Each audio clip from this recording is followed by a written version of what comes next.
Ал қазір жұлдыздар жарқырайды жобасын бірге көрейік.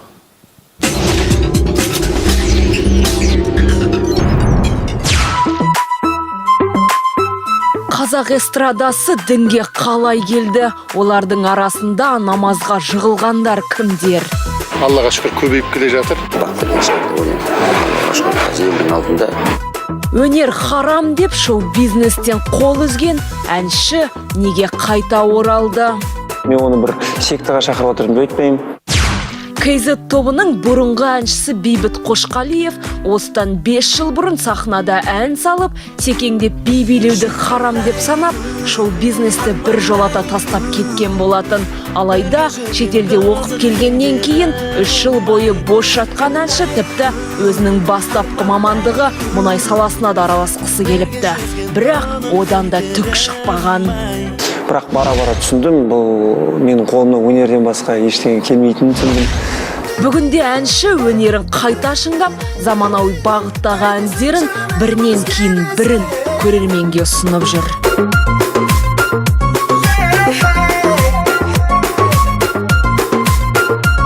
Кейінгі кездері әншінің өнерге деген көзқарасы өзгерген.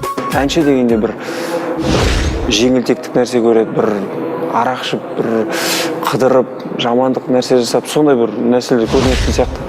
Сөйтіп ойлайтын жоқ, ал әніңді айт, адамға жаңағыдай көңіл сыйла, сонымен қатар өзіңнің ақыңды, Құдайға ақыңды бер, намазыңды оқы, оразаңды тұт деген сияқты.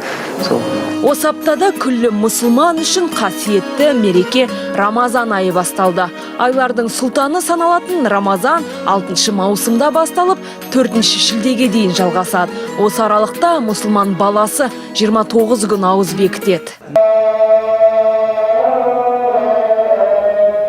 Бейбіт ауыз бекітіп, намаз оқуды бала кезден ата-анасынан, әжесінен үйренген.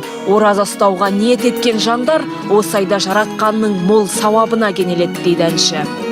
Оңай болады, жеңіл отыр. Иә, қиналамыз, қарын ашады, шөлдейміз, ауыз кебет деген сияқты ол міндетті түрде болады.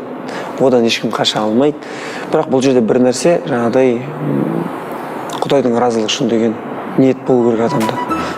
Өнер адамдарының соңғы уақытта жаппай дінге бет бұруының себептерін өнерде де өмірде де жұптары жазылмай келе жатқан Ғани мен Бота Жүнісовтар бұлай түсіндіреді. Өнер адамдарының жүрегі жұмсақтау болғаннан кейін мүмкін иманға бірінші көбірек келіп жатқан шығар, сондықтан да оны құптарлық істеп білемін мен өз басым. Әнші Бота алғашында намаз оқып, Меккедегі құлшылық еткен орындарын суретке түсіріп, әлеуметтік желіге салатын әріптестерінің әрекетін еш түсіне алмапты.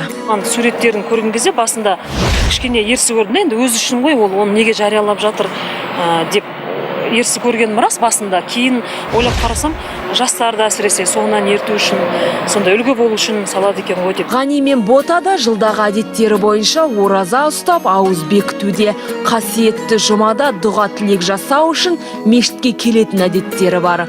Ғалымдардың айтуынша, сауабы мол ораза айының маусым, шілде айларына тап келуі 33 жылда бір қайталанады екен. Сондай-ақ биылғы жылдың пітір садақасының мөлшері де белгілі болды. Рамазан айының шарттарына байланысты барша Қазақстан бойынша пітір садақасы 2-тен болып бекітілді. Бұл жерде бидайдың құны, ұнның құны жалпы еселеніп орта бағасына солай бекітілді. Түскендей ақ көктен өшпейтін сезімсің. Музарт тобының әншісі Кенжебек Жанабілов, әріптестері Мейрамбек Беспаев, Нұрлан Абдуллин, Абай Бегей сынды Меккеге барып, 5 уақыт намаз оқымаса да, жыл сайын қасиетті Рамазан айын асыға күтіп, ауыз бекітеді екен. Біреуді байғып сынау мүмкін, біреуді кедейіп сынау мүмкін. Сол сынақтары егер өтіп атса, біреуді байғып сынайды. Ол байғып сынаған кезде, ол егер тәкаппарлық қылып кететін болса, байлығын бір күнде алып қойылады. Кенжебек дінге әрбір адам өз еркімен келетінін айтады. Исламда ешқандай ауыртпашылық жоқ дейді ғой, біреуді сен қинап, сен намаз оқымасаң мұсылман емессің деп айтуға, ол айтып тұрған адамның өзі күнә алып қалуы мүмкін да. Өйткені имамдардың айтуы бойынша кез келген адамға өз Құдай Аллах тағала жүрегіне иман береді. Жаздың аптаған ыстығына қарамастан биыл ораза тұтқан барша жамағатқа оразаларыңыз қабыл болсын деп тілейміз.